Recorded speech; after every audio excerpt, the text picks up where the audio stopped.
showcasing beloved favorites and forgotten gems.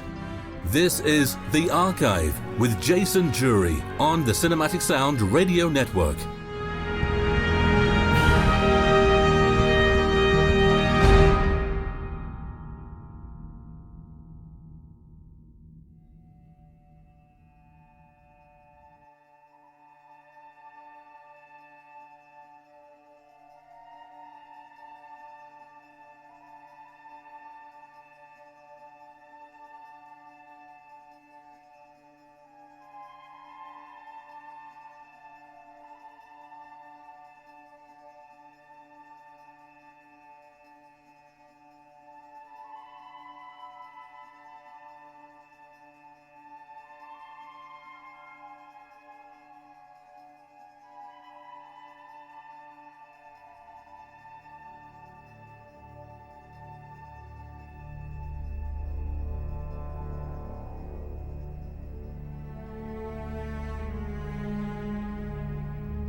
And from Ramsgate in Kent, England, it's a very warm welcome back to the second part of this latest edition of the Archive show on the Cinematic Sound Radio Network.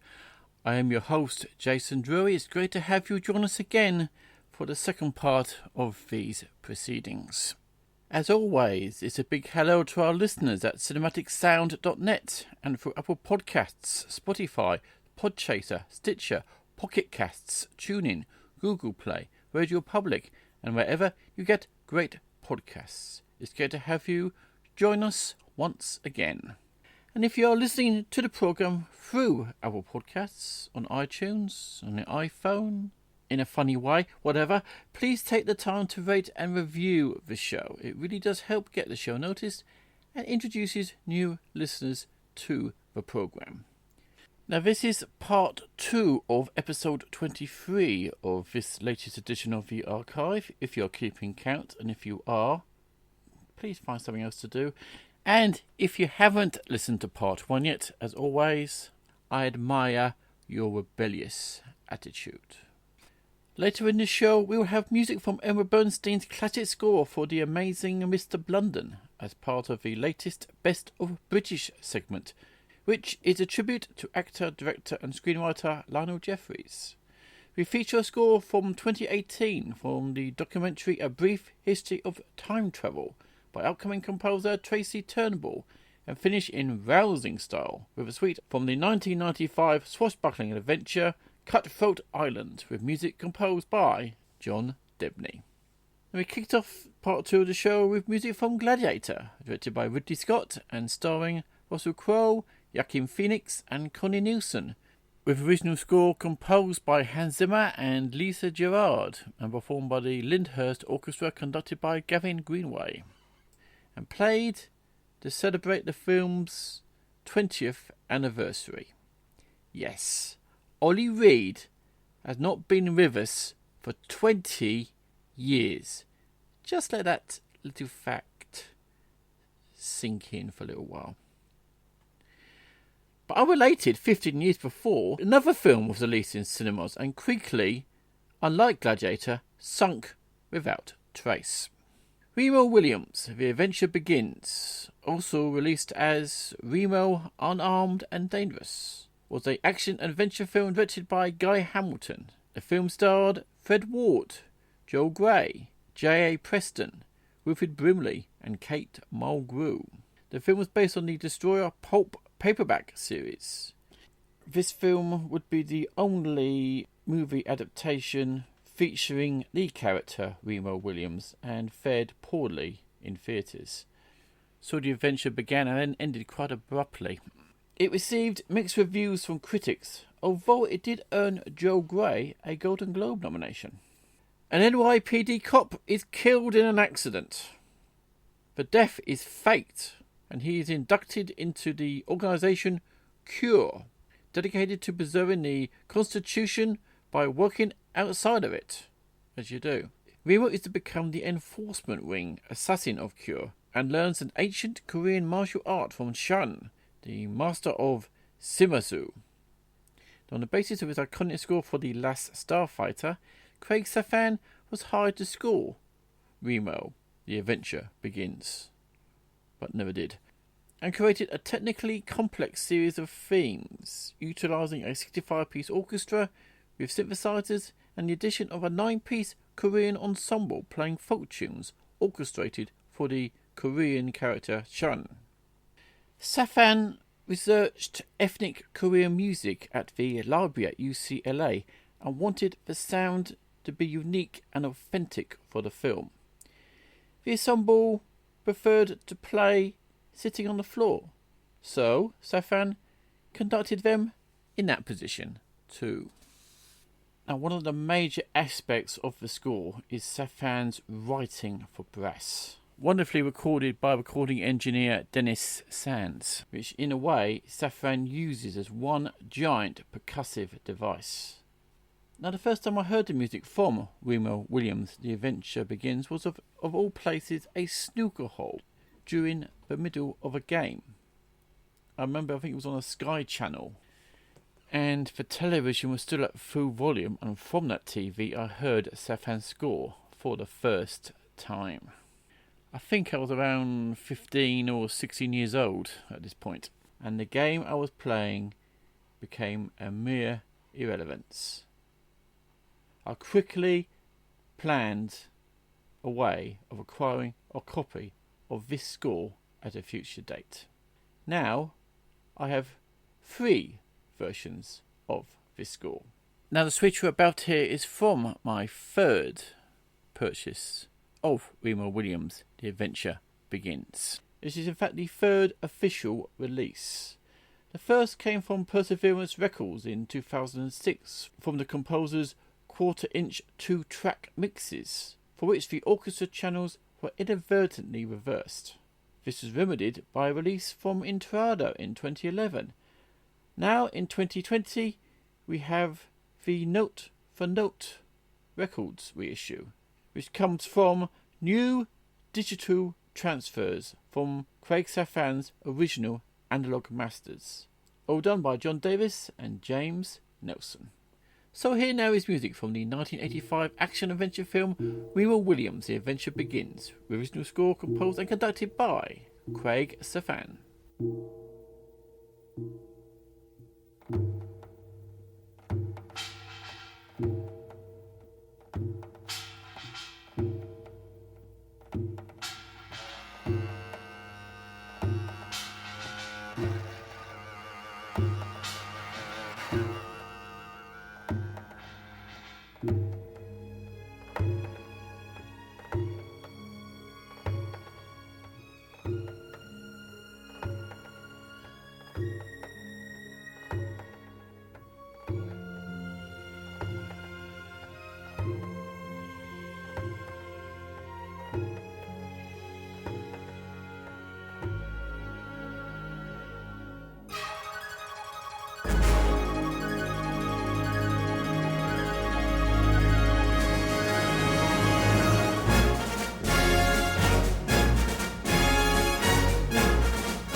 That was music from the 1985 action-adventure film REMO WILLIAMS, The Adventure Begins, with original score composed and conducted by Craig Safan.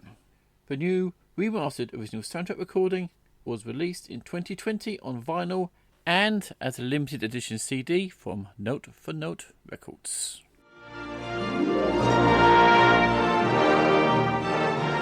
This is The Archive with Jason Drury on the Cinematic Sound Radio Network.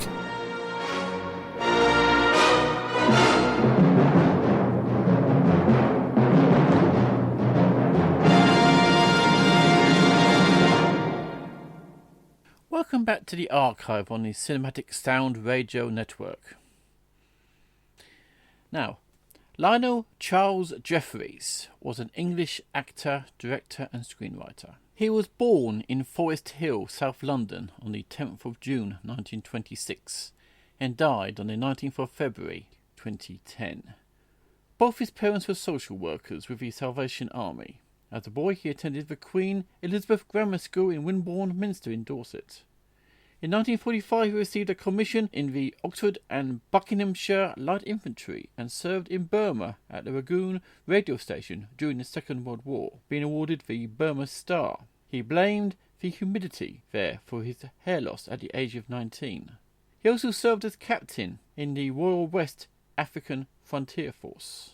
He trained at the Royal Academy of Dramatic Art. He entered rep at the David Garrick Theatre, Lichfield, Staffordshire for 2 years and appeared in early British television plays. Jeffries then built a successful career in British films, mainly in comic character roles, and, as he was prematurely bald, he often played characters older than himself, such as the father of Dick Van Dyke's character in the film Chitty Chitty Bang Bang in 1968, although Jeffries was actually 6 months younger than Van Dyke. His acting career reached a peak in the 1960s with leading roles in films such as Two-Way Stretch in 1960, The Trials of Oscar Wilde, also in 1960, Murder Ahoy opposite Margaret Rutherford, The First Men in the Moon in 1964, and Camelot in 1967. In the 70s, Jeffries turned to writing and directing children's films, including the well-regarded version of The Railway Children in 1970, The Amazing Mr. Blunden in 1972, Womblin 3 in 1977, and in 1978, The Water Babies. On this Best of British segment of the Archive show, we'll be playing music from The Amazing Mr. Blunden, the soundtrack of which was released by Entrada Records in October 2019. Directed by Jeffries and based on the novel The Ghosts by Antonio Barber, film starred Lawrence Naismith, Lynn Frederick, Gary Miller, Rosalind Landor, Mark Granger, Diana Dawes, Madeline Smith and James Villiers. In the year 1918, a mysterious, very old solicitor, Mr. Blunden, visits Mrs. Allen and her young children in her squalid, tiny Camden Town flat and makes her an offer she cannot refuse. The family become the housekeepers of a derelict country mansion in the charge of the solicitors. One day, the children meet the spirits of 2 other children who died in the mansion nearly 100 years previously. The children prepare a magic potion that allows them to travel backwards in time to the era of the ghost children. Will the children be able to help their new friends? And what will happen to them if they do? To score The Amazing Mr. Blunden, Jeffries turned to Elmer Bernstein. Bernstein provided the score which supported the story in every turn, contrasting full orchestral moments with almost chamber music intimacy for the scenes involving the children and Mr. Blunden. The score is a kind of kindred spirit to his music for To Kill a Mockingbird, scored some 10 years earlier in 1962, another film about children learning the importance of self-sacrifice and the helping of others. The frequent use of piano in a 2-note structure and solo flute is one shared characteristic of both scores. Along with other solo instruments, Bernstein manages to create an intimate atmosphere between Mr. Blunden and for children. The master elements for this premiere soundtrack release, long considered an elusive treasure waiting for discovery, were finally located and fortunately have been preserved in beautiful condition. The original 40-minute score itself is complete and was vaulted in 2 first-generation rolls of a 1/4-inch tape, mixed down by scoring engineer Richard Lucy at London CHS Studios in October 1972.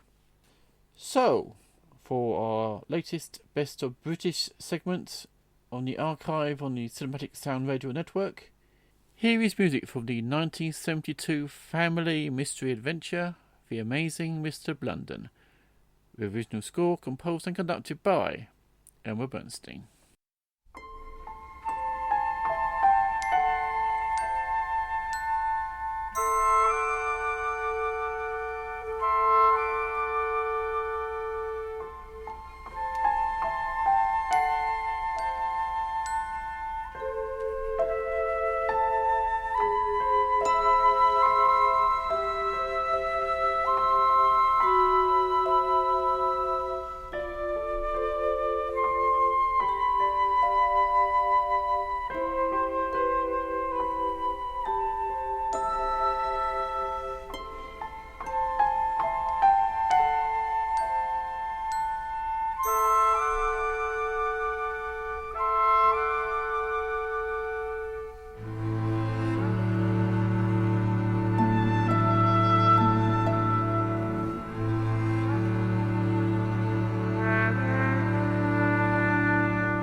That was music from the 1972 family mystery adventure The Amazing Mr. Blunden, with original score composed and conducted by Elmer Bernstein.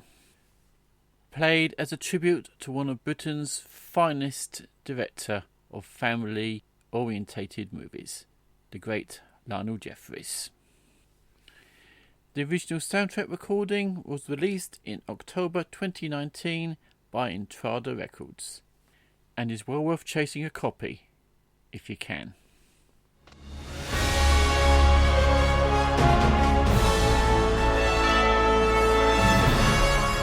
This is The Archive with Jason Drury on the Cinematic Sound Radio Network.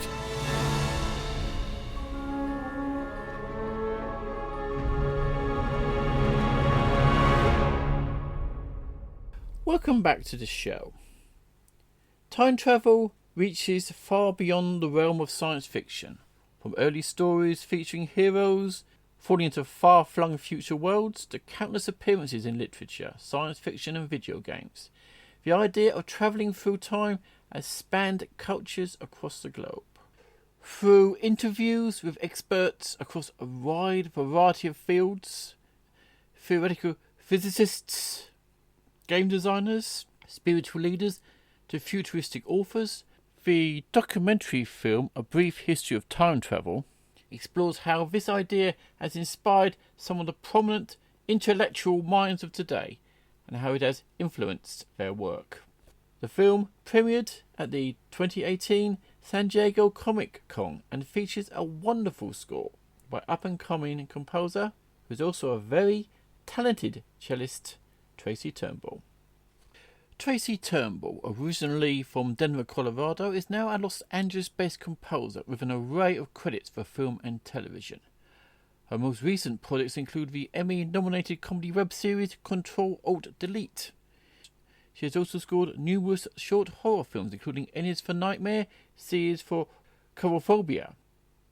She also scored the short film Bound, which was premiered at Los Angeles' New Wave International Film Festival in 2018. Tracie also works as a scoring and tech assistant for Emmy award-winning composer Jeff Russell, writing additional music on projects such as CBS's Star Trek Discovery, Sci-Fi Channel's Zero, FX's Snowfall, Netflix's The Umbrella Academy, and the film Mile 22. Now, a score to The Brief History of Time Travel features a small orchestra ensemble of mainly strings, piano, and harp, with electronic elements, and has a motif that runs through the entire score, which resembles the ticking of a clock, which is there, I'm sure, to represent time itself. It is a very effective motif, and the score is well worth a listen for its brief 25-minute running time. So, let me introduce you to the most recent addition to Cinematic Sound Radio's archive to date. Here is music from the 2018 documentary A Brief History of Time Travel, the original score composed by Tracie Turnbell.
That was music from the 2018 documentary A Brief History of Time Travel, with original score composed by Tracie Turnbell. The original soundtrack recording is available digitally only from NoteforNote Records. Now that's 2 albums in this part from NoteforNote Records. A coincidence? And on that thought-provoking note, sadly we have come to the end of this edition of the archive on the Cinematic Sound Radio Network. We started part 2 with some battle music. We end part 2 in the same fashion with music from Cutthroat Island, the 1995 adventure swashbuckler film directed by Rennie Harlin and starring Gina Davis, Matthew Modine and Frank Langella. Morgan Adams and her slave William Shaw are on a quest to recover 3 portions of a treasure map. Unfortunately, the final portion is held by her murderous uncle Dog. Her crew are sceptical of her leadership abilities, so she must complete her quest before they mutiny against her. This is made yet more difficult by the efforts of the British Crown to end piratical raids. Now, the film had a notoriously troubled and chaotic production. It was the definition of a box office bomb, having one of the highest losses when adjusted for inflation in film history at $147 million. It even appeared in the Guinness Book of World Records for being the biggest box office bomb of all time, and led to the pirates genre's demise, and to Pirates of the Caribbean, The Curse of the Black Pearl turned up, with Johnny Depp doing his Keith Richards impersonations. They are, it's true! Now, the score for Cutthroat Island was so memorably composed by John Debney. Critics have considered this music as one of the best of the genre. It was praised for its style, highly reminiscent of the golden age Hollywood swashbuckling scores of Eric Wolfgang Korngold. It was no coincidence that the original soundtrack release was dedicated to Messrs. Rosher, Korngold, Steiner and Newman. But how did John Debney get involved with Cutthroat Island? Here now he tells us in his own words. Quote, I came aboard Cutthroat Island in a rather roundabout way. I recall getting a call from my agent at the time mentioning that a rather major film was going to be changing composers due to a schedule conflict. I remember putting together a sampler based on what director Rennie Harlin was looking for. The instructions from the agents were big, orchestral and thematic. I put together the best sampler I could and waited for a reaction. I waited all weekend and no reaction came. The filmmakers needed a replacement right away, so by Monday evening I assumed that someone else had been hired. As things turned out, Rennie Harlan had been trying to call me all weekend, but had the wrong phone number. A quickly arranged meeting occurred, and happily Rennie loved the music he heard and hired me shortly thereafter. Thus started one of the most magnificent journeys of my career, composing the music for Cutthroat Island. I started work immediately, and in a short time I realised that the immensity of the task was daunting, to put it mildly. As I recall, I had about 3 or 4 weeks to write about 2.5 hours of massive orchestral and choral music. The first demos were crude, as at the time synth demos were in their infancy. I remember that I wrote at least 14 or so main title themes. Happily, Rennie chose number 7 or 8, and the rest is history.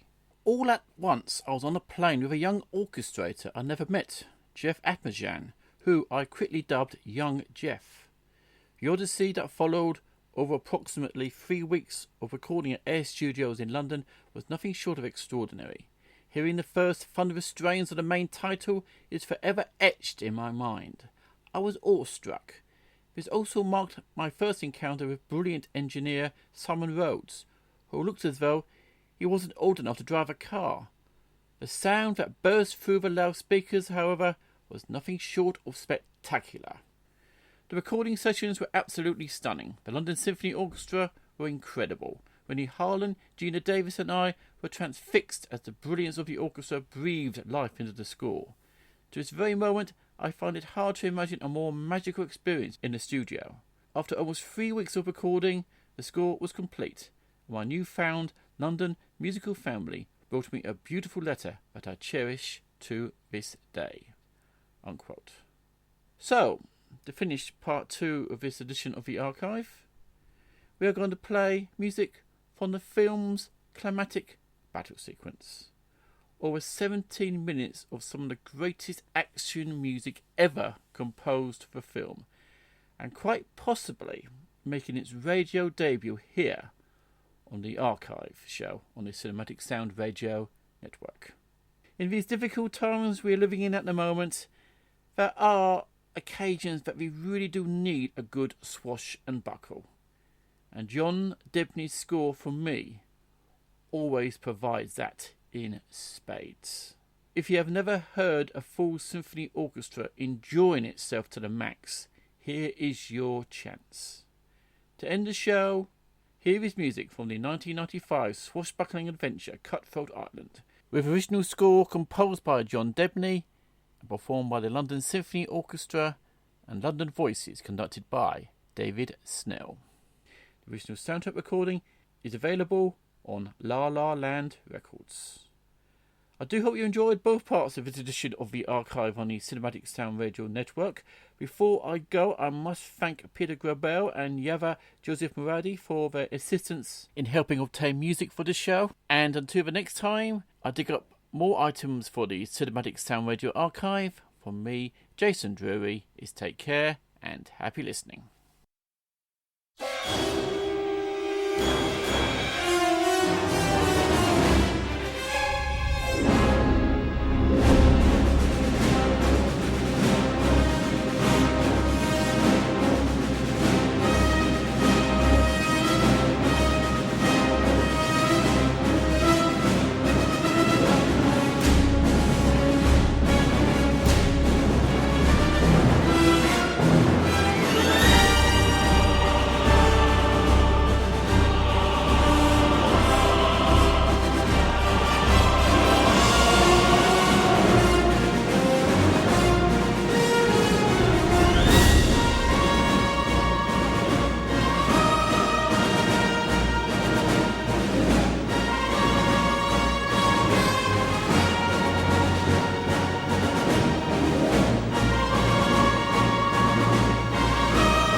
Thank you for tuning in to the Cinematic Sound Radio Network.